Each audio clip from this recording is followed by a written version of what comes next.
Bonjour à tous et bienvenue pour ce 22e numéro de Table ouverte.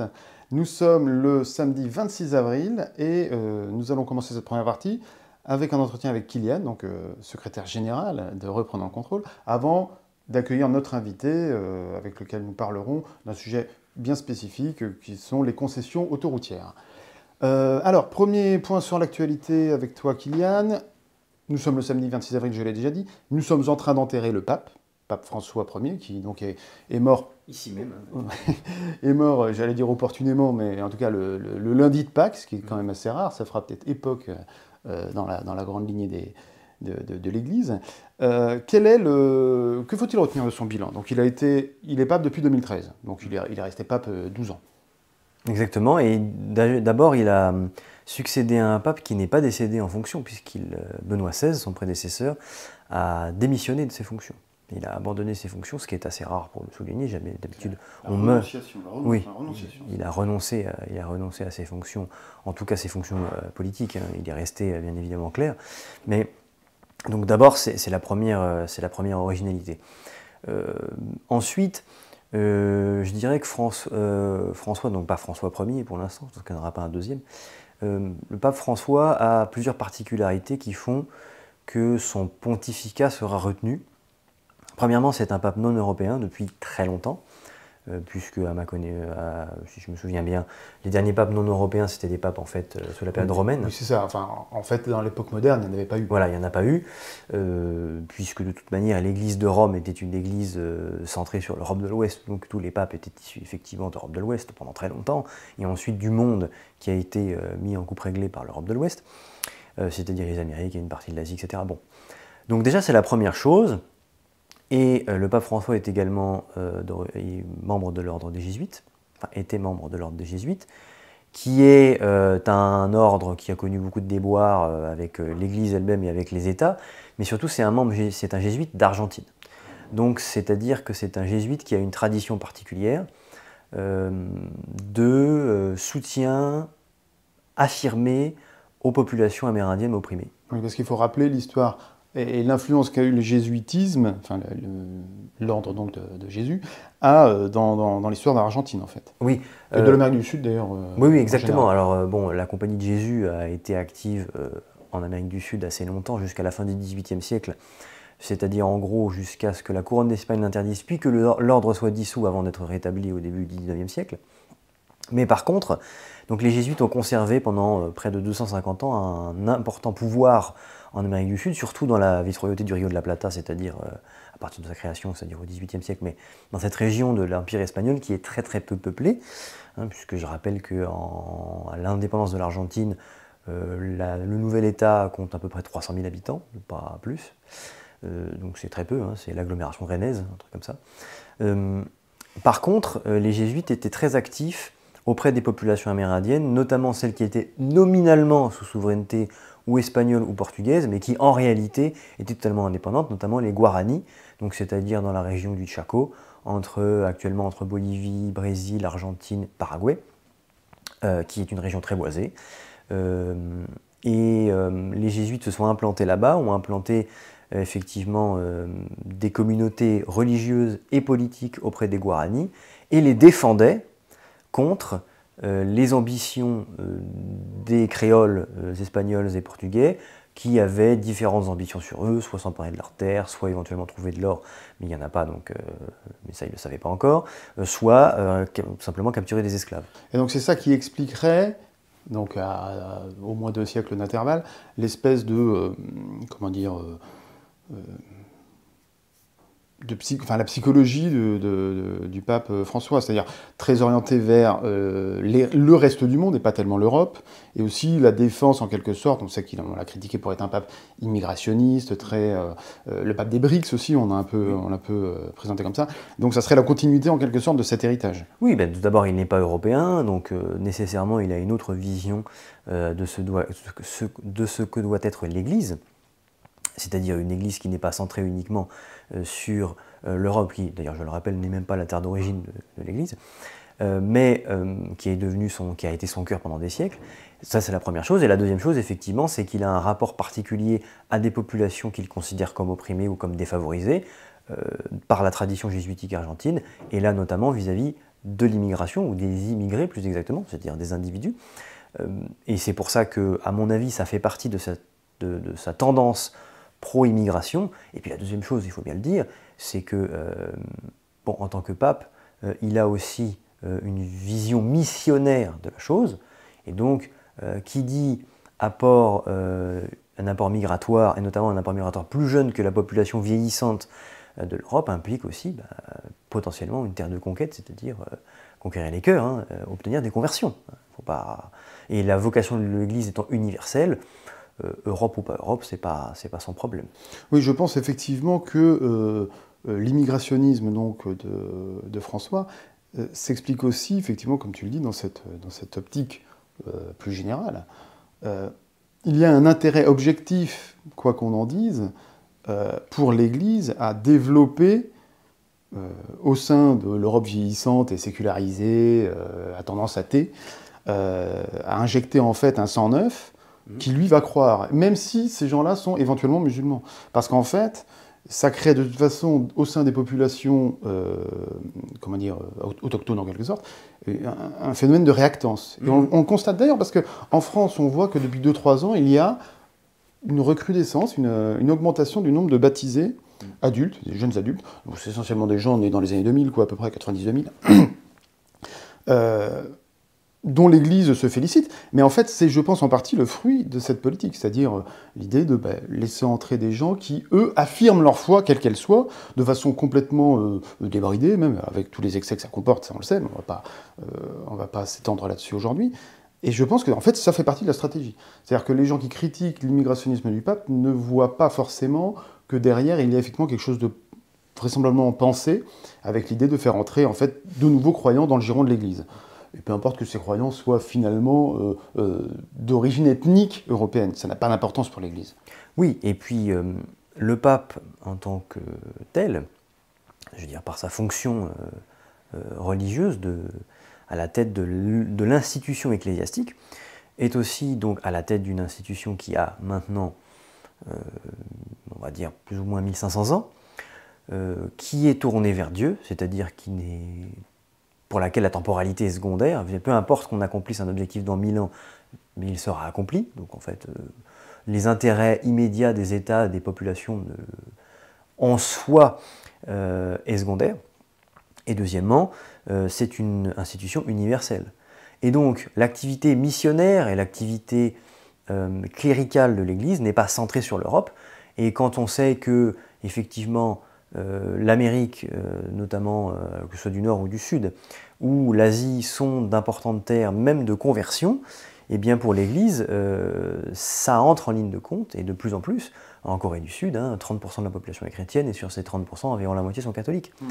Donc bon voilà, en Afrique également, et il est évident pour le cas de la France, quand on a une immigration qui est surtout d'origine africaine, et dont à peu près une entrée sur deux est chrétienne, très souvent elle est catholique, et ce sont souvent des gens qui sont croyants, point 1, mais qui sont aussi pratiquants. Tu parlais du baptême, mais il faut vous rappeler que le taux d'assistance à la messe est devenu extrêmement faible. Ça fait longtemps qu'il est faible, mais il est devenu extrêmement faible.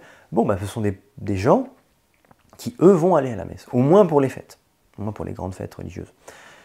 Tout ça participe d'une diffraction en fait entre les intérêts de l'institution ecclésiastique et les intérêts des États européens. Ce qu'il faut voir, c'est que historiquement, c'est pas nouveau. Parce qu'en fait, lors des invasions francs, et lors des invasions qu'on appelait les barbares, donc la fin de l'Empire romain, notamment en France, en fait, c'était les évêques qui étaient nommés, en fait, convertissaient les populations. Et donc, il y avait déjà cette idée que finalement on fait avec la population qui vient, quoi. L'essentiel c'est que la structure ecclésiastique demeure et que là-dedans un nouveau peuple de l'Église émerge finalement, même si ils n'ont rien à voir avec le peuple d'origine. Oui, on l'a vu par exemple avec le choix qui a été fait par Sigismond, le fils du roi Gondebaud des Burgondes, d'abandonner donc le rite arien, qui était rejetée par l'Église locale, puisqu'elle est nicéenne, au profit justement du rite nicéen, parce que ça lui permettait de légitimer son pouvoir auprès de l'Église, puisque l'Église, en gros le pacte c'était « vous abandonnez l'arianisme et nous soutiendrons votre pouvoir sur votre royaume ». Donc maintenant, évidemment, la question qu'il se pose, c'est est-ce que cette politique va être continuée par son successeur? On ne sait pas encore qui il sera, le conclave n'est pas encore réuni, ou où va l'être au moment où cette vidéo sera parue. Bon, écoutez, pas mal de candidats en lice, on verra bien ce qu'il en est. Peut-être qu'on fera un petit mot à ce moment-là, nous verrons. En attendant, en France, la situation continue de se dégrader.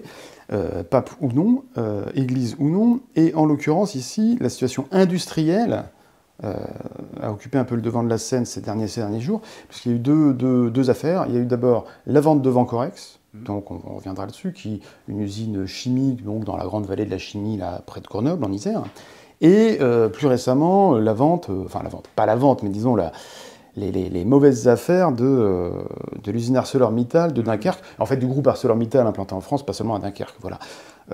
Donc c'est un peu la continuation de la discussion que nous avions eue la dernière fois au sujet des faillites avec Antoine.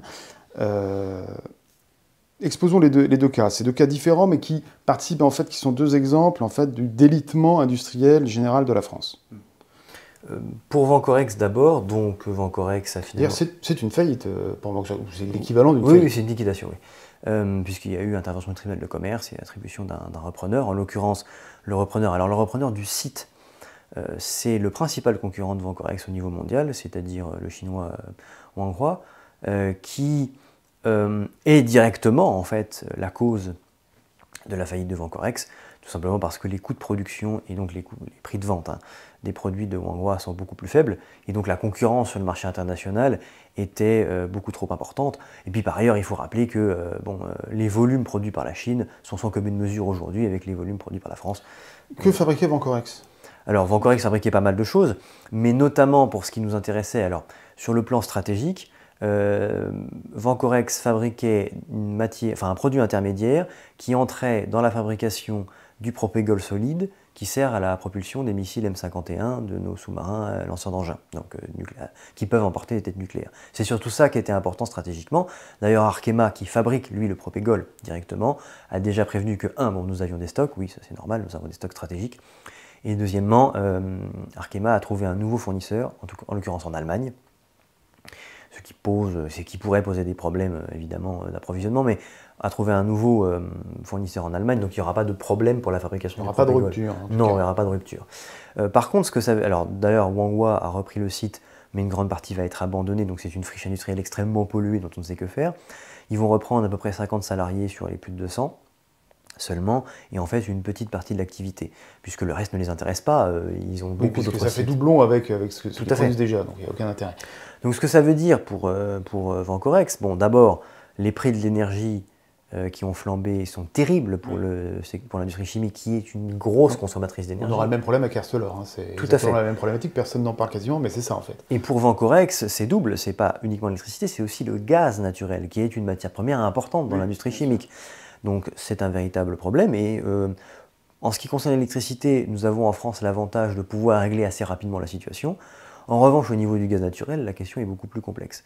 Est-ce que les prix du gaz naturel vont retrouver un niveau pré-guerre en Ukraine? Je ne suis pas sûr. Pas à court terme, pas à court terme. Probablement pas dans la décennie d'ailleurs. Oui.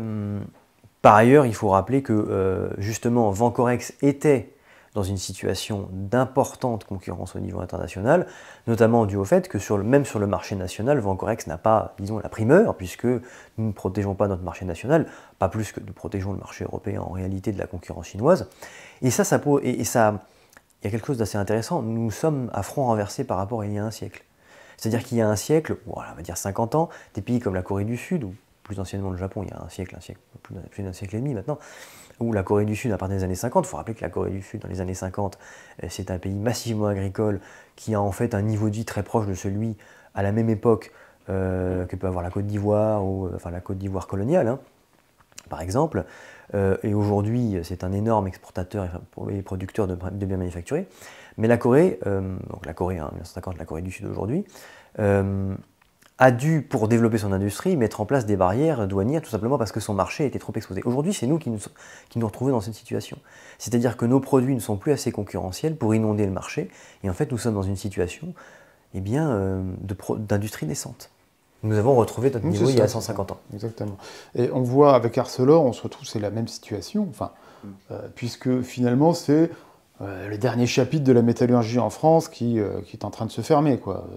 C'était une des dernières usines qui restait et qui produisait de l'acier en quantité importante, on va dire. Donc cette fois, on sait que ArcelorMittal, c'est un groupe qui avait été déjà racheté. D'abord, c'est un conglomérat hispano-luxembourgeois, je crois, Arcelor, qui ensuite a été racheté par une OPA par l'Indien Mittal. Ce qui déjà, tu rejoins ce que tu disais, c'est les Indiens maintenant qui rachètent les Européens et non plus l'inverse. On est loin de Vasco de Gama. Et en fait, là, a décidé finalement de liquider en quelque sorte le site, quoi. Et on peut supposer effectivement que pour la production d'électricité, pour la production d'acier, l'approvisionnement en électricité est quand même capital, puisqu'il faut des températures de fusion qui sont énormes. Et donc on peut supposer que, encore une fois, les prix explosés de l'électricité ont contribué en fait à achever en fait cette industrie, quoi. Oui, et puis, donc on voit quand même les répercussions très concrètes des mauvaises décisions prises par nos gouvernants et qui ne se soucient absolument pas finalement de savoir si leur politique est viable. C'est quand même assez grave. Et puis pour ArcelorMittal, le site qui est surtout menacé, c'était le site phare de ce qui restait de la sidérurgie en France, le site de Dunkerque, mais qui est en fait symptomatique de l'évolution du secteur. Le secteur était au départ plutôt en Lorraine ou dans les terres dans le Nord-Pas-de-Calais, c'est-à-dire près des bassins charbonniers, près du gisements de la Minette en Lorraine, hein, donc la Minette c'est le minerai de fer français, qui n'est pas un très bon minerai, mais bon bref. Mais il était français.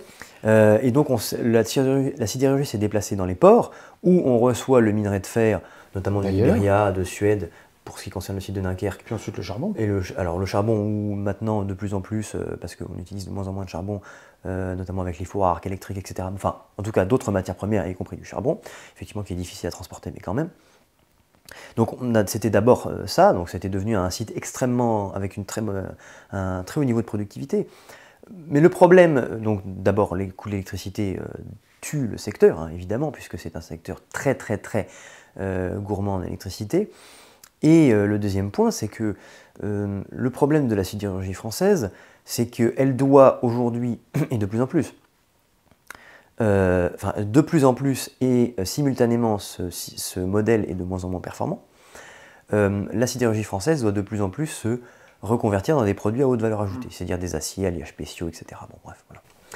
Pourquoi? Parce que tout simplement, le marché mondial de l'acier... La base, elle n'est pas compétitive. Non, parce que l'acier est produit en quantité massive, donc à des coûts faibles. Il faut rappeler aujourd'hui que la moitié de l'acier produit dans le monde est fabriqué en Chine, et que si on ajoute la Corée du Sud et le Japon, on atteint 80% de l'acier produit dans le monde.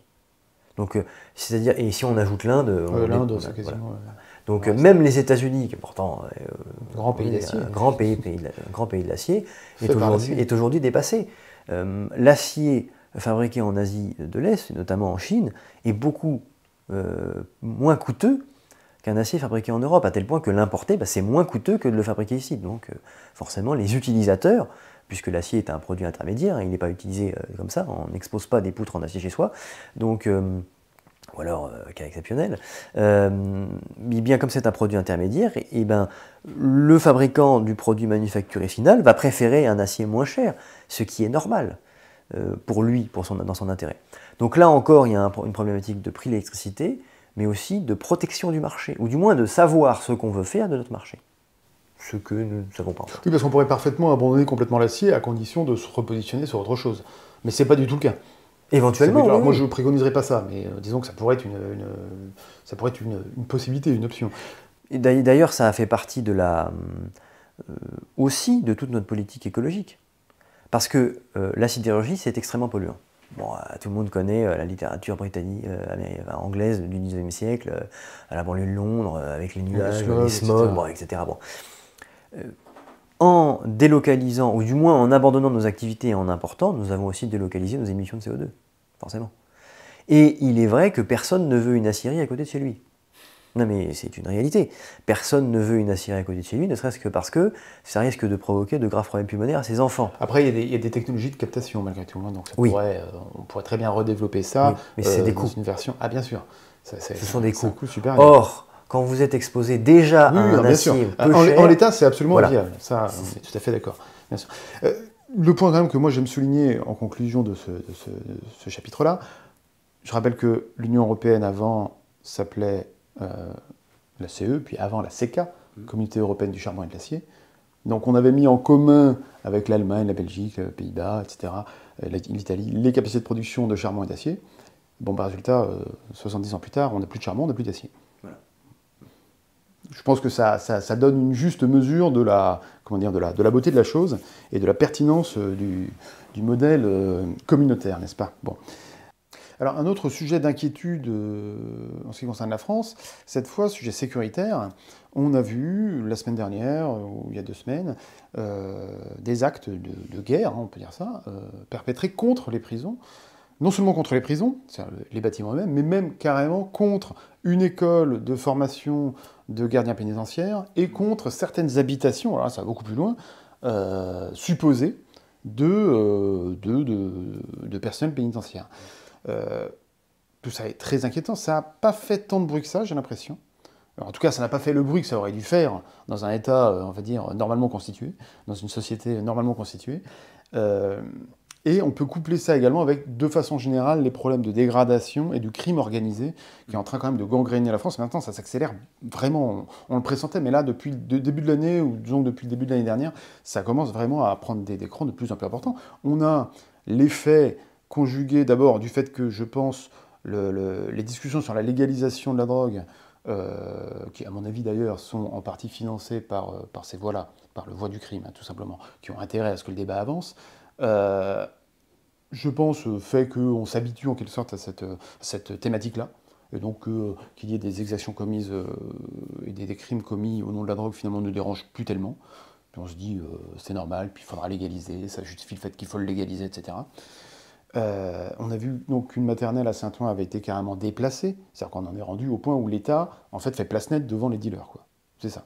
C'est même plus qu'il ne va pas au contact des dealers comme il le faisait autrefois, où il disait on les laisse dans leur coin. Là, c'est il s'installe sur un service public, dans un lieu que l'État possède, ou en proximité. Là, ils n'étaient pas dans l'école, même si on a eu des cas où d'ailleurs des maternelles parfois avaient été investies par des dealers. Pas à Saint-Ouen, mais ailleurs. Et l'État dit non, on recule. Finalement, on se met ailleurs, on va se débrouiller. Donc là, déjà, il y a un premier signal extrêmement. On a franchi un cap. Et l'affaire des prisons, où des armes de guerre sont utilisées, donc c'est des fusils d'assaut. On a déjà vu également, dans d'autres circonstances, des lance-roquettes utilisées pour certains assauts criminels. Ça permet de rappeler que ces armes-là viennent en partie, sans doute, du conflit ukrainien.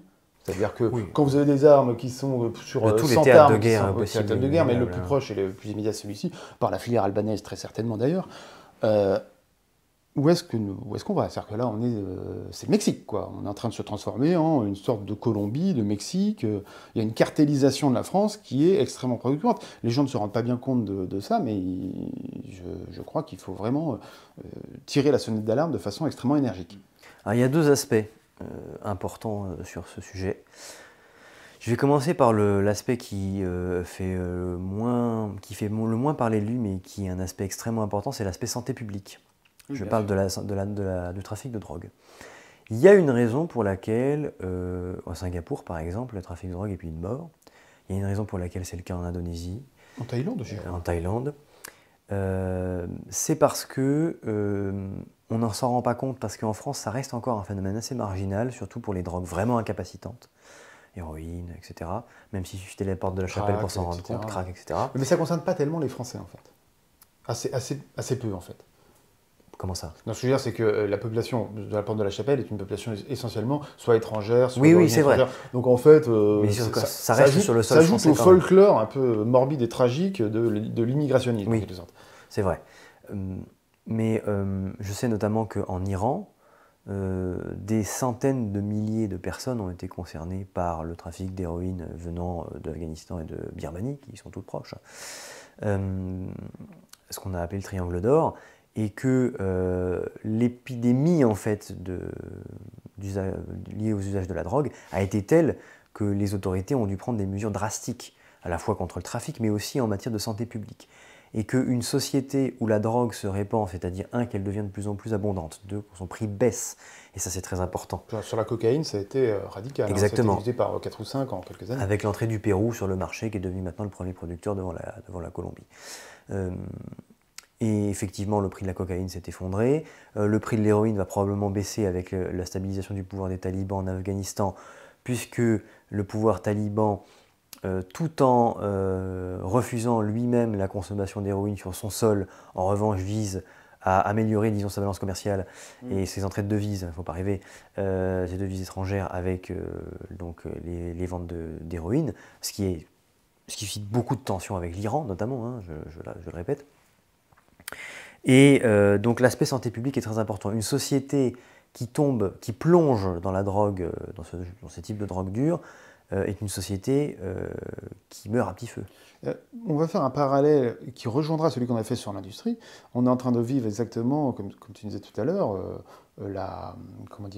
à front renversé, n'est-ce pas, la guerre de l'opium qu'a subie la Chine, qui a été le prélude finalement de la chute de l'Empire chinois, et ensuite de sa mise sous coupe réglée par les puissances européennes. C'est-à-dire que c'était l'opium qui ravageait la Chine à ce moment-là, l'opium qui, de la même façon que les talibans, l'Angleterre opérait finalement depuis l'Inde et passait en contrebande, alors que même les Anglais ne touchaient absolument pas à l'opium, pour en fait rééquilibrer leur balance commerciale calamiteuse qu'ils avaient avec l'Empire chinois à l'époque.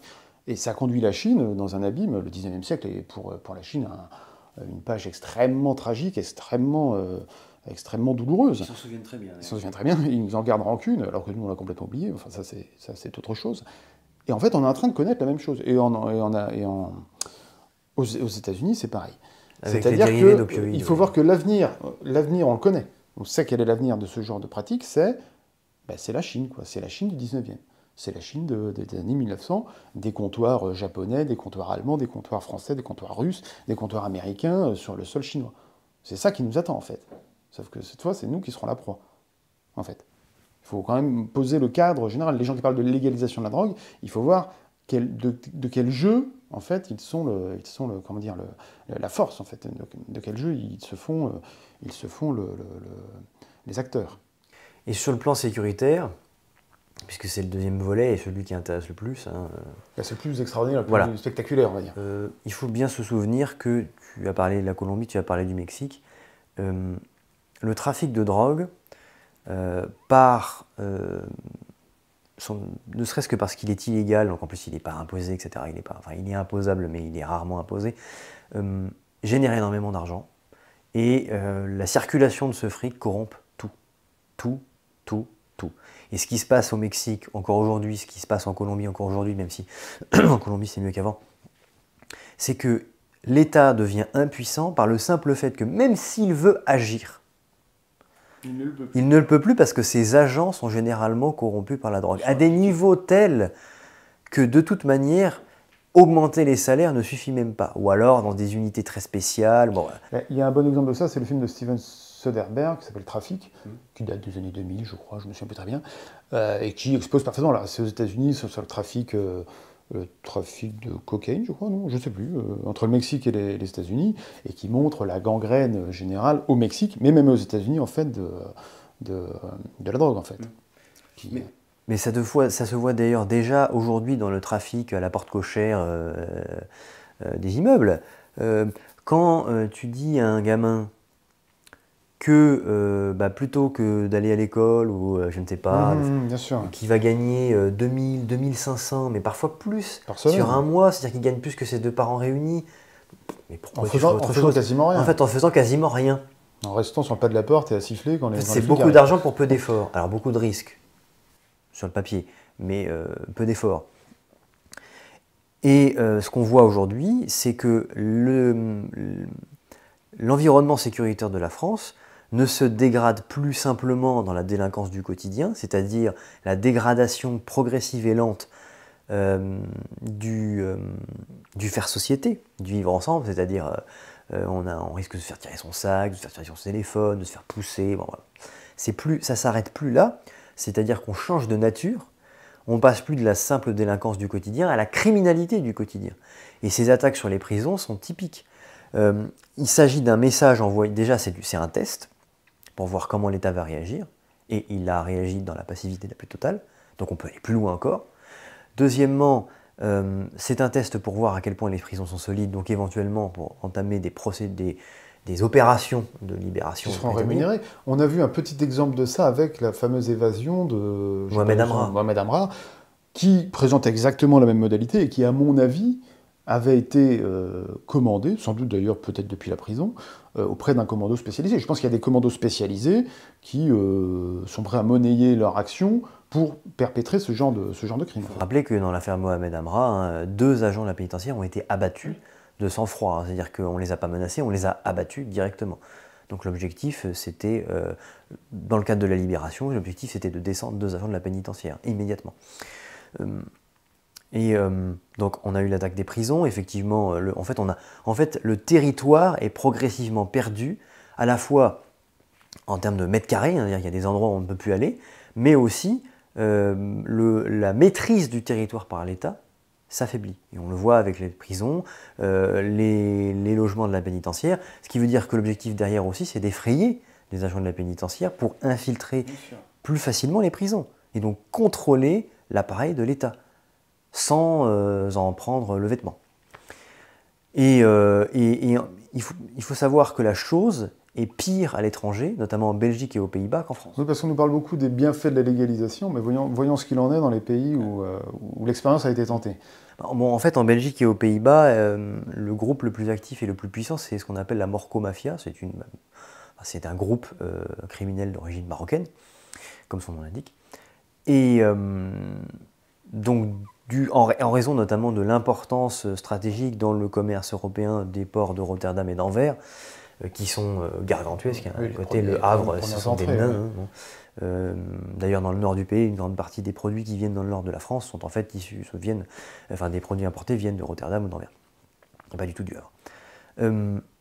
En raison de l'aspect stratégique de cette plateforme, des groupes criminels se sont développés parce que tout simplement, des produits illicites entrent par ces ports, que ce soit la drogue, mais on peut imaginer plein d'autres choses, on peut imaginer des organes, on peut imaginer des animaux, on peut imaginer des armes, des médicaments. Faux médicaments, évidemment.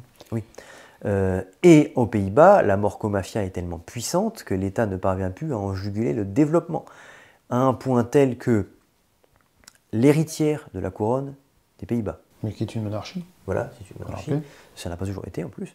Donc la princesse Amalia, qui est donc destinée à hériter du trône, après le décès ou plus probablement l'abdication de son père, avait, en fait, dans le cadre de... On n'a plus du tout l'habitude en France, mais dans le cadre, disons, de la communication de la couronne, la princesse avait commencé à faire des études comme une étudiante lambda, elle avait son appartement à Amsterdam, bon, voilà, elle n'avait pas de garde du corps, etc. Ce qui était tout à fait possible dans la société néerlandaise, qui était pacifiée à un point... Oui, des années 70, 80. Bon, voilà. C'est une société qui avait un niveau de criminalité et de délinquance qui était proche de celle du Japon, c'est-à-dire quasi inexistant. Aujourd'hui, ce qui s'est produit par la suite, c'est que la princesse a été menacée d'enlèvement par la morcomafia, au point où elle a dû vivre plusieurs mois en exil en Espagne, dans le secret le plus total, c'est-à-dire qu'elle a quitté le pays sans que personne ne soit informé. Dans la clandestinité, quoi. Dans la clandestinité, c'est la princesse royale des Pays-Bas. C'est pas la fille d'un chef d'entreprise. C'est pas une tiktokeuse, quoi. Voilà. C'est la personne la plus importante du royaume, puisqu'elle est destinée à prendre la succession de son père. C'est vraiment la personne la plus importante. Elle a dû quitter le pays pendant plusieurs semaines, et elle est revenue aux Pays-Bas, et elle vit aujourd'hui cloîtrée dans la résidence royale de La Haye. Elle n'en sort plus, et elle est entourée en permanence par une équipe de 10 bonhommes des services de sécurité néerlandais. Jusqu'à ce que, en espérant qu'ils ne soient pas infiltrés eux-mêmes, à un moment donné. Mais là, c'est vrai que c'est le dernier bastion. C'est-à-dire qu'on en est rendu à un point, donc les gens des Pays-Bas, pour tous ceux qui veulent légaliser, encore une fois, qui gardent ça en mémoire, est devenu un État quasiment un narco-État, quoi. Pratiquement En tout cas, ça ne répond pas à la définition exacte, mais en substance, on n'en est pas loin. Bon, je pense que voilà, ça nous donne une idée tragique de la trajectoire que nous sommes en train de prendre, et par comparaison, ça rend notre mot d'ordre « reprenons le contrôle », ça lui donne toute sa pertinence et tout son éclat. C'est-à-dire que là, nous ne sommes plus dans seulement le slogan, il va falloir mettre les mains dans le cambouis, il va falloir muscler son jeu, n'est-ce pas? Reprenons le contrôle, c'est devenu impératif. Il faut reprendre le contrôle au plus vite parce que cette situation, plus cette situation empire, moins il est facile d'en sortir. Le Mexique et la Colombie n'en sortent pas, ils n'arrivent pas à en sortir. Nous ne voulons pas devenir le Mexique ni la Colombie. Voilà. Eh bien, nous accueillons pour cette seconde partie notre invité, Yvan Gratte. Bonjour. Bonjour. Donc, tu es un ancien de l'UPR et tu es installé donc au Buscat près de Bordeaux, où tu es très investi et tu es référent local pour le Rassemblement national. Tout à fait. Alors déjà, parle-nous un peu de ta commune. Mais c'est une commune extrêmement riche, riche de sa diversité. On a par exemple des quartiers très résidentiels, très calmes, et on peut se retrouver avec des quartiers où la circulation est beaucoup plus dense. Donc on a un certain nombre, on a différents pôles, on a différents types de quartiers. On a des quartiers qui sont plus populaires que d'autres, il y a des quartiers qui sont plus résidentiels. Combien d'habitants à peu près? On est sur du 25 000 habitants. Et par rapport à Bordeaux, ça se situe où? Bordeaux est beaucoup plus... Non, mais je veux dire géographiquement. C'est au nord. Plutôt au nord de Bordeaux. On est vraiment là sur le nord de la périphérie bordelaise. Et c'est bien connecté à Bordeaux? Alors, ça dépend des quartiers. Du fait du tramway, maintenant on a des transports. Du fait qu'il y ait le tramway, les bus sont beaucoup moins accessibles, parce que tout a été mis sur le dos du tram. Donc on se retrouve avec des très petites lignes, des lignes qui passent une heure par tranche. Et sur des lignes, des très petites lignes, des très petits bus, et justement, il y a peut-être un effort à faire sur tout ça. Alors, quelle est j'allais dire l'ambiance au Buscat, mais je veux dire par rapport à Bordeaux, y a-t-il un contraste dans la perception parce qu'on avait vu aux dernières législatives et de façon générale dans les élections que dans ce coin-là en particulier, c'est très partagé, c'est-à-dire qu'on a un arrière-pays bordelais qui est quand même assez marqué à droite, voire effectivement au Rassemblement national, acquis en grande partie. Je ne sais pas ce qu'il en est pour le Buscat, et que Bordeaux reste une sorte de zone bastion très parisianisée. On sait qu'il y a eu beaucoup d'immigration, je ne sais pas comment on appelle ça, parisienne à Bordeaux, et que ça a changé quand même considérablement la sociologie de Bordeaux. Tout à fait. Alors le Buscat reste un de ces derniers bastions de la droite traditionnelle. Ça fait 21 ans, voire même plus, qu'on a un maire issu des Républicains, tendance jupéiste. Ouais, c'est ça. C'est-à-dire plutôt droite, modérée, très modérée. Mais le Rassemblement national, d'ailleurs, il y a une étude qui est sortie sur Marianne, qui dit que les seniors sont de plus en plus à même, non plus de voter LR modéré, mais de voter Rassemblement national. Au niveau national. Alors est-ce que ça va toucher le Buscat? C'est une commune plutôt âgée? C'est une commune plutôt âgée, oui, tout à fait. La petite statistique qui est un peu insolite, il y a 25 000 habitants et sur les listes électorales, il y a à peu près 19 000 inscrits. C'est-à-dire qu'en fait, il n'y a que 4 000 personnes qui ont que moins de 18 ans et c'est quand même assez... Oui, j'avoue. Quand j'ai eu les listes électorales, ça m'a fait... c'est pas tout à fait le cas. C'était assez surprenant, 4 000 personnes... En banlieue parisienne, dans certaines communes de banlieue parisienne, c'est l'inverse. On a 10% des gens... Ouais, voilà. 10%, j'exagère, mais... En tout cas, les maires sont élus avec 10% du corps électoral, ou en tout cas des gens présents dans la commune. Alors, nous t'invitons, pour parler du Buscat, mais surtout pour la spécificité qu'elle est la tienne. Donc, tu es juriste de formation. Tout à fait. Et tu as travaillé au cours de tes études, tu as fait un mémoire, si je ne me trompe pas, sur les concessions d'autoroute. Tout à fait. Alors on va d'abord faire un petit point peut-être juridique, peut-être Kylian ou toi pouvez le faire, sur non pas la concession d'autoroute en tant que telle, mais sur la délégation de service public, qui est donc un principe d'ordre plus général, dans lequel les délégations sont une sous-catégorie en quelque sorte. Donc qu'est-ce que c'est que la délégation de service public, et quels sont les problèmes qu'on rencontre, ou quel est son intérêt? Voilà. Alors, il y a beaucoup de choses à dire sur le contrat de concession, etc. Alors déjà, pourquoi j'ai fait ce mémoire? J'ai fait ce mémoire parce que c'est un sujet qui est pluridisciplinaire. C'est-à-dire qu'en fait, un juriste qui s'attelle à la question des concessions d'autoroute doit aussi s'intéresser à des questions qui ne se ressortent pas du juridique. Et peut-être... Oui, parce que je suppose que ça mélange droit privé, droit alors pas forcément, c'est même d'autres matières qui n'ont rien à voir avec le droit. Moi, quand j'ai étudié dans le dossier pur, alors je ne vais pas faire une lecture commentée de mon mémoire de recherche, mais en fait il se divise en deux parties, c'est-à-dire la première partie qui est le contrat et l'exécution et les contentieux qui sont liés à l'exécution du contrat, et la partie 2 était beaucoup plus complexe parce que je partais sur une analyse prospective en se disant « et si demain on nationalisait ?» Donc ça supposait une lecture comptable qui était très difficile parce qu'il y avait je ne savais même pas qu'il y avait plusieurs langues en comptabilité, il y a plusieurs façons d'appréhender la comptabilité, ce que je ne savais pas, donc j'ai appris ces choses-là. Financier aussi, j'ai entendu parler de termes dont je n'avais jamais entendu parler et que je n'ai jamais entendu parler en droit, qui était le taux de rentabilité interne, l'EBITDA. Ben, il sera d'accord avec moi, Kylian, qui est juriste aussi, c'est des termes qu'on n'entend jamais parler. Mais ça a l'air très spécifique. Alors moi, c'est très spécifique. Je ne appartiens pas du tout à ce domaine-là. Mais en fait, je pense que je ne suis pas sûr que les gens comprennent très bien ce que c'est qu'une délégation de service public et quel est l'enjeu qu'il y a derrière. Déjà, il faut préciser. Parce que les concessions, on comprend bien, mais ça ne concerne pas que ça, en fait. Ça concernant les autoroutes notamment, mais pas que. Il faut préciser que la propriété, donc le droit de propriété sur la voie, en l'occurrence la route, l'asphalte, reste à l'État. Le concessionnaire ne devient pas propriétaire de la route. Il la gère et il l'exploite. Ça, il faut le préciser. Voilà. Quand on dit on a vendu les autoroutes, c'est pas exactement ce qui se passe. On a vendu le droit d'utiliser et d'exploiter. C'est un peu l'usufruit en quelque sorte. C'est-à-dire que normalement, qui dit concession dit aussi, et c'est là où on va déjà parler, et déjà il y a un problème sur déjà la qualification du contrat, parce que qui dit concession dit le risque. C'est-à-dire qu'on a un concessionnaire qui prend la part de risque, un aléa financier, un aléa économique. Enfin, il y a une part de risque. Donc un aléa économique dû à, par exemple, une rentabilité qui ne serait pas celle exactement, qui pourrait, exactement, ou des aléas climatiques, par exemple, si je prends cet exemple-là, avec des entretiens qui seraient beaucoup plus coûteux. Le concessionnaire doit assumer les pertes, en fait. Exactement. Et la question qui se pose, c'est est-ce qu'on est en présence d'un risque ?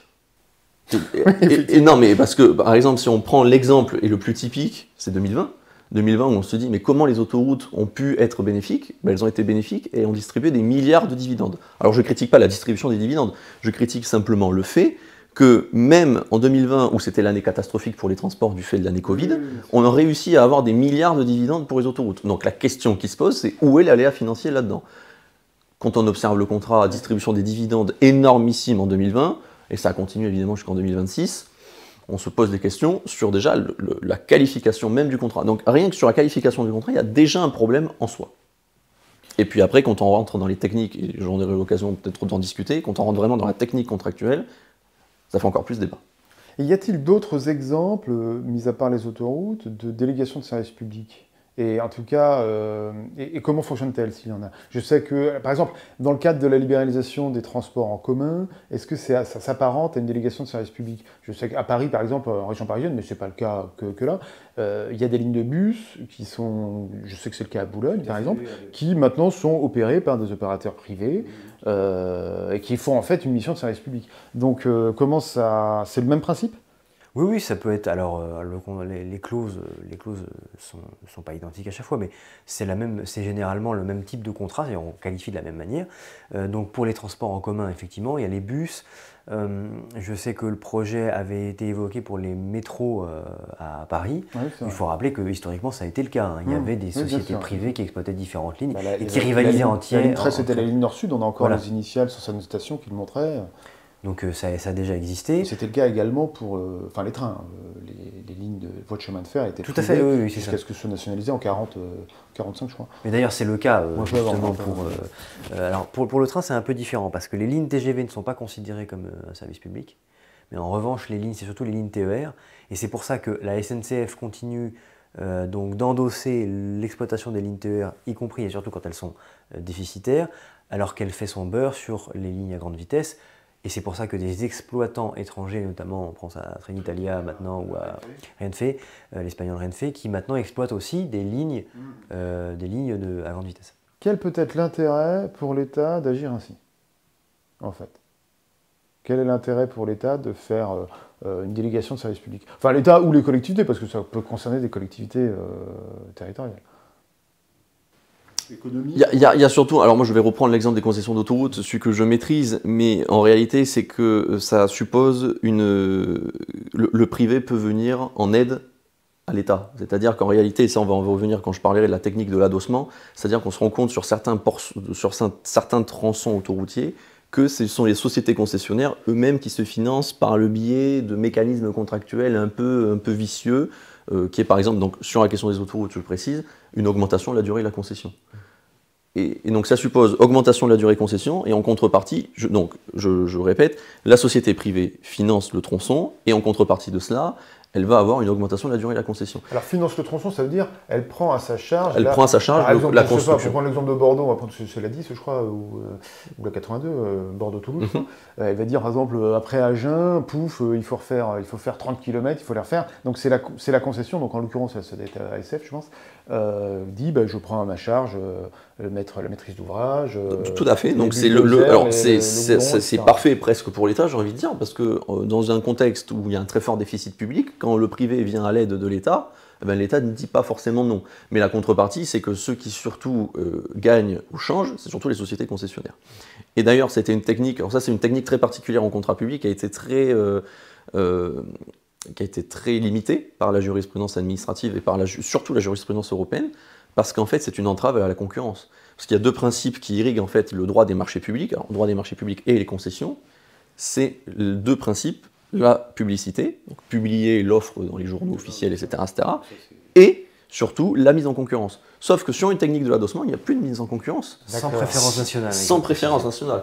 Et ça, évidemment, la jurisprudence de l'Union européenne n'est pas de cet avis, parce que le but de l'Union européenne, c'est ce marché, le libéralisme, et en fait, ne pas entraver la concurrence. C'est des sortes de contrats ad hoc, c'est ça, ou de contrats personnalisés, donc en fait, qui sont passés de gré à gré.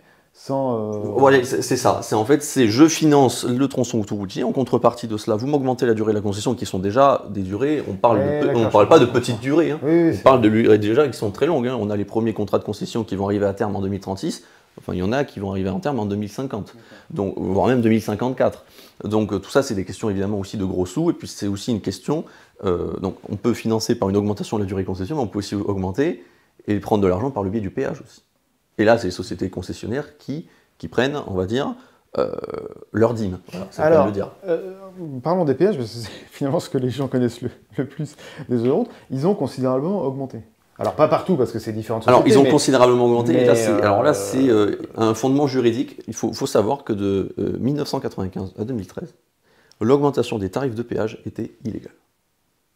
Alors, c'est un peu technique parce que ça revient à reparler et à rentrer dans le détail vraiment du contrat de la concession, mais on avait une ordonnance de 1958 qui voulait limiter l'inflation et qui disait surtout on n'indexe pas le prix du péage avec l'inflation.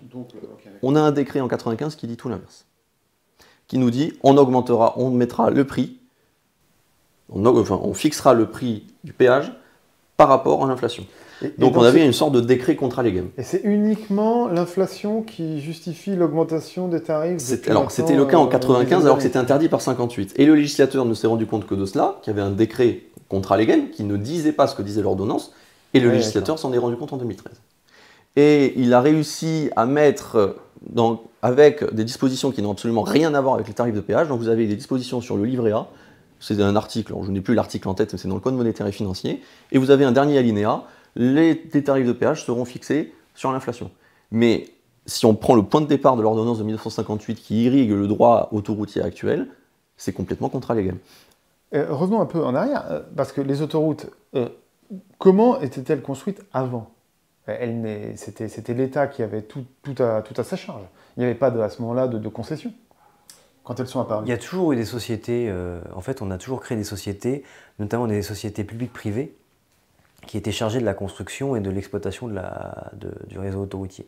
Et il y a un point d'ailleurs à ce sujet qui est assez frappant, en fait, entre le moment où les sociétés ont été privatisées, c'est-à-dire en fait où les parts ont été cédées. Hein.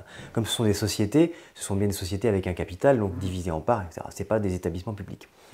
C'est ça que je voulais dire surtout. Même si une partie du réseau est toujours gérée d'ailleurs par l'État. En Bretagne, par exemple, les autoroutes, l'exception bretonne, voilà, ne sont pas concédées. Elles sont gérées, exploitées par l'État. Bon. Mais il n'y a pas de péage. Pour les sociétés d'autoroutes, au moment, donc la privatisation c'est 2001, ça commence. 2005, la vente s'est faite, s'est opérée sous le gouvernement de Villepin en 2005. Oui, c'est ça, mais ça commence avant d'ailleurs. Oui. Petit à petit, des sociétés se sont immiscées. Oui, c'est vraiment, la question autoroutière, c'est pas une question qui date qu'au d'aujourd'hui, c'est une question qui est au cœur de l'État. D'ailleurs, pour la petite histoire, tous les États se sont intéressés à la question des autoroutes. D'ailleurs, même les régimes les plus autoritaires qui soient, l'Italie, l'Espagne, ou même Hitler, se sont beaucoup intéressés aux questions des autoroutes. Donc en fait, pour l'État, c'est un trésor, il faut le savoir. Parce que c'est source de rentabilité, c'est source de déplacement pour la population, c'est source de tourisme, ça fonctionne comment ailleurs d'ailleurs, les autoroutes dans les autres pays? C'est le même principe, je veux dire. Il y a énormément je n'ai pas tout en tête, mais je sais que par exemple, l'exemple que je connais mieux à part la France, c'est celui des États-Unis. Aux États-Unis, le réseau autoroutier n'est absolument pas concédé. C'est inenvisageable pour les Américains de concéder le réseau routier. Ce qui est amusant, sachant qu'ils traversent en plus plusieurs États. Donc ça serait plutôt profitable. Enfin, il y aurait une certaine logique. Et qu'on est dans le pays beaucoup plus libéral que la France aussi, donc ce qui est assez curieux. Mais ils considèrent que c'est le pendant nécessaire de la liberté de circulation et de la liberté du commerce. Il faut que l'État prenne en charge le réseau de communication qui permette justement aux individus de commercer, etc. C'est d'ailleurs pour ça que beaucoup de Français qui rentrent aux États-Unis se disent mais le réseau routier américain est dans un état déplorable. Ce qui est vrai par rapport à notre réseau autoroutier, mais ça s'explique aussi pour ça. Alors, ça s'explique aussi par le contexte libéral dans lequel vit la France aussi, parce que quand on observe les débuts, alors je ne vais pas faire une analyse de la jurisprudence administrative, c'est pas du tout l'objet, c'est pas non plus, il faut pas en voir que le détail, mais il faut savoir que un litige qui opposait une personne avec les autoroutes était de la compétence de la juridiction administrative. Et petit à petit, avec cette sorte de libéralisme, on est passé au juge judiciaire. Parce que ouverture à la concurrence et que ce sont des sociétés et qui nécessitent un apport de la part du juge judiciaire. Ce qui était marrant parce que c'est pour moi le plus grand exemple qui montre qu'on est dans une sorte qu'on plonge la France dans le libéralisme parce qu'il faut ouvrir les sociétés, il faut ouvrir le marché à des sociétés annexes, etc. Mais ça veut dire que dans un avenir proche, on pourrait voir des opérateurs étrangers avoir des concessions d'autoroute en France? C'est pas impossible. En tout cas, ça serait la logique de l'Union européenne, que l'Union européenne imposerait. C'est tout à fait, ça pourrait être le cas. Alors, il faut attendre évidemment le terme du contrat de concession. Donc, les premiers terminent aux alentours de 2034. Quand elles seront remises à la concurrence, dans le jeu de la concurrence, peut-être qu'un opérateur privé, je dis n'importe quoi, autrichien, aura tout à fait la possibilité de postuler comme un opérateur espagnol, comme un opérateur français. Tout à fait. Oui, bon, je voudrais bien. Ça paraît un peu baroque, hein, énoncé comme ça, quand même, a priori. Parce que ça veut dire, parce que les péages seraient donc versés à cette concession. Donc en fait, en roulant en France, vous enrichiriez un Autrichien, quoi. Les dividendes seraient versés en Autriche. Le péage, directement, je suis d'accord, mais ça paraît extraordinaire. Oui, parce que dans le prix de péage, il y a quand même, faut comprendre, alors, donc tout ça est extrêmement contrôlé aussi. Mais il y a surtout une partie qui revient à l'État et qui reviennent des fois aussi même aux communes. C'est pour ça que quand vous allez par exemple vers l'Espagne, vous avez même pas fait 10 km que vous avez déjà un péage.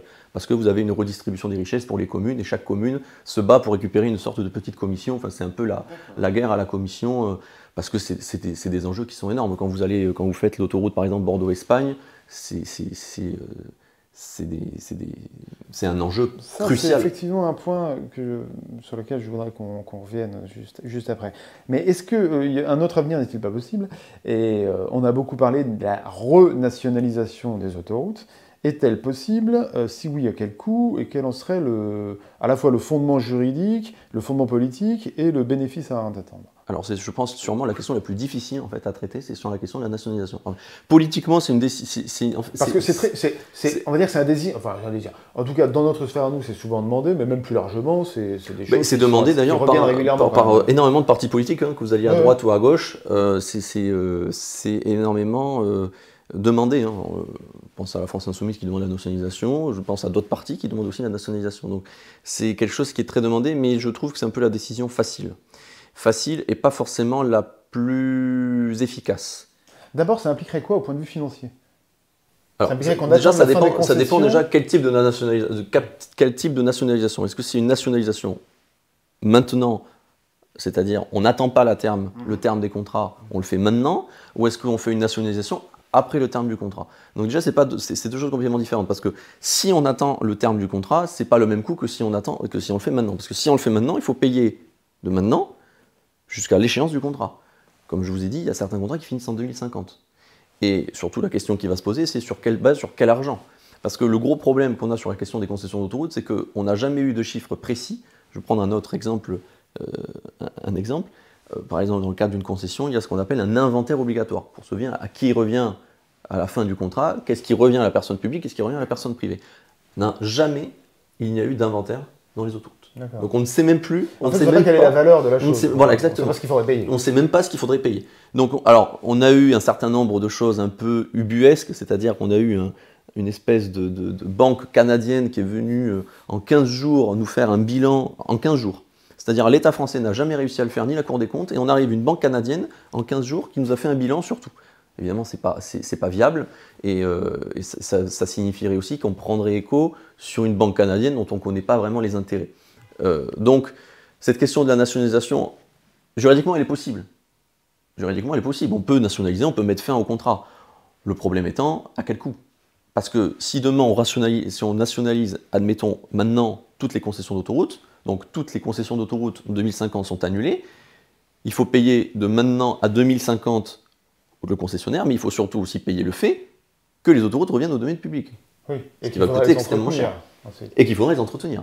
Donc ça demande, en fait, c'est une nationalisation, c'est possible politiquement, mais je pense qu'avant même la question de la nationalisation, je pense que c'est surtout un rééquilibre du contrat général qu'il faudrait.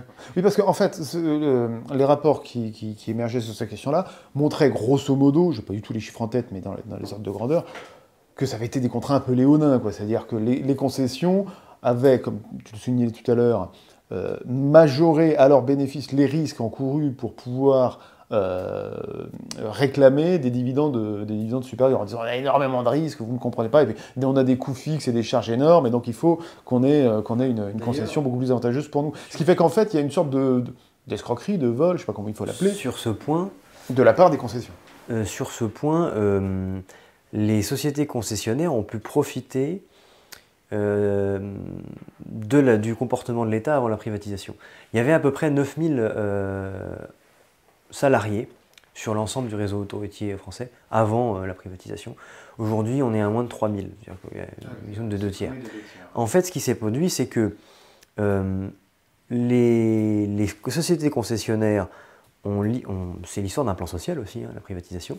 On a licencié énormément de monde, qui était notamment dans les guérites, dans les péages, pour les remplacer. Il y a tout un processus d'automatisation auquel l'État ne voulait pas, que l'État ne voulait pas en mettre en place pour des raisons sociales, pour éviter les licenciés. Et donc ça a servi, ça a pu aussi servir aux sociétés concessionnaires en disant mais vous voyez les coûts salariaux sont importants. Puis en fait après ils savent. Et ils engrangent la différence. Mais en réalité, l'automatisation a permis d'améliorer considérablement la rentabilité et la productivité, et la fluidité. Donc en réalité, c'était plutôt, même pour l'usager, c'était plutôt une bonne chose. Mais ça a eu un coût social. Oui, c'est-à-dire que d'emblée, il y a eu une distorsion d'information de la présentation du projet, en quelque sorte. Et je vais même rebondir sur ce que vient de dire mon collègue. C'est surtout qu'en fait, les concessionnaires d'autoroutes utilisent un certain nombre d'arguments d'actualité pour permettre, encore une fois, pour permettre en fait tout simplement l'augmentation de la durée de la concession. Je vais prendre un exemple typique, c'est la question de l'écologie. Il faut de l'investissement vert. Le dernier plan d'investissement autoroutier qui demandait quand même un certain nombre de millions d'euros, voire même des milliards d'euros sur la question de l'écologie. Comment ça se finance? Les sociétés concessionnaires demandent on investit sur l'écologie, vous augmentez la durée de la concession. Et en fait, c'est ce que je disais tout à l'heure, c'est ça qu'il faut arrêter. C'est en réalité, si on devait résumer très vulgairement, l'État se fait manger. En fait, il faut arrêter le chantage à la concession. C'est un peu le chantage à la durée de la concession, parce que qui dit plus de durée, plus de profit. Donc les sociétés concessionnaires, c'est un peu comme au casino, ils ont gagné le jackpot à chaque fois qu'ils ont un an de plus. Ça me rappellerait un locataire dans un appartement qui, parce qu'il a construit des armoires ou des aménagements, se dit oui, mais alors du coup, je peux plus être expulsé pour autant de temps, etc. Mais c'est un peu l'idée. Donc ils utilisent ce que je veux dire par là, c'est qu'ils utilisent la question de la fluidité, parce que la question de la fluidité, ça demande des investissements. Et pour faire ces investissements, quel est le chantage? Mais vous ôterez, très bien, on vous le fait. Donc l'État, il ne peut pas dire non, parce que l'État est dans une situation tellement de déficit public, c'est pas qu'il n'a plus les moyens, mais c'est qu'en fait, il ne veut plus mettre l'argent là-dedans. Donc il se dit en plus à les sociétés privées, on va laisser les sociétés privées, et en contrepartie, on leur donnera des durées de concession un peu plus longues.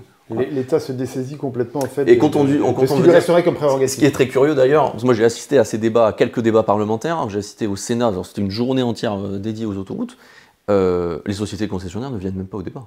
Oui, elles s'en fichent. Elles ne viennent même pas au débat parce que de toute façon, ce qu'elles veulent, de toute façon, c'est augmenter la durée des concessions. Ce n'est que leur but. Et donc, il y a un déséquilibre contractuel. Alors, j'aime beaucoup ce mot, mais un déséquilibre contractuel avéré. Et donc, ce qu'il faut, c'est surtout que l'État retrouve sa place de dominant et non plus de dominé. Mais en fait, on touche là, avec cet exemple-là, un nouvel exemple de principe de vampirisation, en fait, de l'État par l'État et même plus largement de la société par les intérêts privés. Alors, on en a parlé tout à l'heure avec le crime organisé, ce qui est autrement plus grave quelque part, mais on voit que ça prend quand même dans toutes les sphères, on retrouve l'idée que finalement l'État se fait manger par les intérêts privés et n'est plus qu'une coquille vide, rongée de l'intérieur, un peu comme ces larves d'insectes qui sont mangées par des parasites, vous savez, qui apparaissent comme ça rutilantes, mais qui en fait sont complètement vides à l'intérieur. Et c'est un principe du néolibéralisme. Le néolibéralisme repose sur cette idée-là, l'idée de mettre l'État au service du capital, au service du marché. C'est surtout que ça arrange l'État. Parce que comme je vous ai dit, au vu de la situation des finances publiques, on n'a plus les moyens d'entretenir les autoroutes. Donc faire venir le privé, pour l'État, c'est... Est-ce qu'il n'y a pas aussi une distorsion temporelle, c'est-à-dire que l'État, ce sont des gens, mais ces gens-là sont mouvants parce que les gens sont élus, ils disparaissent, c'est le problème de la démocratie, alors que finalement, les conseils d'administration des sociétés, elles sont là pour 20 ans, 30 ans, 40 ans, enfin les actionnaires sont là pour très longtemps, et les gens qui représentent les actionnaires, ils font carrière là-dedans, et ils sont là pour 40 ou 50 ans. Et donc eux, de toute façon, on retrouve en fait le même problème à l'échelle de l'Union européenne, on en avait déjà parlé, c'est-à-dire qu'il y a des temporalités différentes qui font que le jeu n'est pas égal, quoi. De toute façon, eux, ils se disent, écoutez, nous, on a le temps, on n'est pas la peine de faire l'effort de venir. L'État, et dans son urgence, ils viendront naturellement quasiment nous demander de reprendre les concessions, quoi. On est presque... il y a une sorte d'abandon parce que finalement, on sait très bien qu'en face, on n'a pas des interlocuteurs solides, quoi, qui vont défendre l'intérêt de l'État, puisque eux, ils sont là pour 6 mois, pour 1 an, pour 2 ans, pour 3 ans, pour 4 ans, et puis après, basta, ils iront ailleurs. Les derniers gouvernements qui ont succédé ont traité la question des autoroutes, mais d'une manière très... en avant pour les sociétés concessionnaires. Madame Elisabeth Borne n'a absolument rien régulé sur la question contractuelle. Parce que le but, encore une fois, c'est pas forcément peut-être de dire il faut nationaliser ou pas nationaliser, ça appartient aux politiques. Donc nous, moi, en tant que juriste, je ne peux pas apporter un avis, enfin, on n'est pas censé faire, on l'a entendu en faculté de droit, les juristes, vous n'avez pas à vous mêler la politique, vous dites, vous laissez le politique aux politiques et vous laissez le droit aux juristes. Bon. Mais sur des questions comme ça, là on voit très bien que les gouvernements successifs ont laissé tomber la question. Et le gouvernement d'Elisabeth Borne, on a eu au transport monsieur Djebari, qui était secrétaire d'État au transport, on a eu monsieur... je ne connais pas tous par cœur, mais on a eu monsieur Bonne, je crois aussi. On ne se souvient pas de leur nom. Non, on ne se souvient même plus de leur nom, mais parce qu'en fait, ils arrivent dans les dossiers, alors qu'est-ce qu'il faut faire? Il faut augmenter la durée des concessions. Bon, ben, augmentant la durée des concessions. Et sauf que c'est ça, et justement, tous les débats parlementaires, tous les professeurs de droit qui parlent sur cette question-là disent, il faut arrêter. On arrête l'augmentation de la durée des concessions et on remet l'État au cœur du jeu. Mais c'est absolument pas ce qui est... c'est pas ça qui est dans les tiroirs, on va dire, dans les couloirs ministériels qui gèrent la question des transports, etc. Reprenons le contrôle, une fois de plus. Reprenons le contrôle sur nos autoroutes, avant de nationaliser, s'intéresser à rétablir la relation contractuelle, et une fois qu'on aura une relation contractuelle saine et apaisée, là, on pourra se poser la question de est-ce qu'on reprend pas, à terme, court terme, parce que la nationalisation n'est peut-être pas là. Elle est une solution, mais avant que ça soit la solution, il faut d'abord recentrer le débat, parce que là, à l'heure actuelle, s'il y a une nationalisation demain, c'est les sociétés concessionnaires qui gagnent tout. Donc il faut rééquilibrer justement pour remettre au centre du jeu l'État, et une fois que l'État est au cœur du jeu, qui est le maître des dés, là on pourra faire quelque chose et récupérer nos autoroutes, peut-être de manière plus apaisée. Alors pour résumer en fait ce bel exposé, Yvan, on peut dire grosso modo que les solutions existent, mais elles sont sans doute coûteuses si on passe par la nationalisation, puisqu'il faudrait racheter effectivement toute la concession en fait, qui reste encore à pourvoir en quelque sorte, le contrat de concession, mais que finalement ce que tu préconises toi, c'est avant tout que le politique reprenne le contrôle de ces routes et comprenne quel est son intérêt, bien pensé, et commence déjà par mettre de l'ordre dans ces contrats-là, quoi. Et arrête en fait de céder un peu au chantage des concessions qui ont tendance à on met la phalange et puis ensuite on y plonge jusqu'au bout. J'ai presque rien à redire de ça. Non mais c'est d'abord rééquilibrons le contrat, et une fois que le contrat s'est rééquilibré, où ce n'est plus les sociétés concessionnaires qui allongent leur durée de concession, mais c'est l'État qui commence à dire on se calme, Une fois qu'on aura fait ce jeu-là, mais qui va durer 10 ans, parce que le problème, comment on va dire aux sociétés concessionnaires maintenant, vous n'avez plus le jeu? C'est comme quand vous n'avez jamais puni un enfant, quand Super Nanny arrive dans une famille qui commence à punir l'enfant, ben l'enfant est encore plus excité et ne comprend pas ce qui se passe. Mais pour les sociétés concessionnaires, ce sera exactement pareil. Ils vont pas comprendre ce qui se passe. Mais ça va être tout le but de l'État, c'est de dire, on arrête, maintenant c'est nous qui reprenons le contrôle, c'est le cas de le dire sans faire de mauvais jeu de mots, et on reprend l'équilibre contractuel. Et une fois qu'on aura cet équilibre contractuel, où on aura peut-être un inventaire de savoir qui revient à la personne publique, qui revient à la personne privée, là on peut envisager peut-être une nationalisation, si c'est coûteux, pas coûteux, à terme ou pas à terme. D'accord, donc une nationalisation éventuellement, mais pas dans les médias en tout cas. Dans l'immédiat, de toute façon, c'est pas que ça ne peut pas se faire, mais j'ai du mal à concevoir.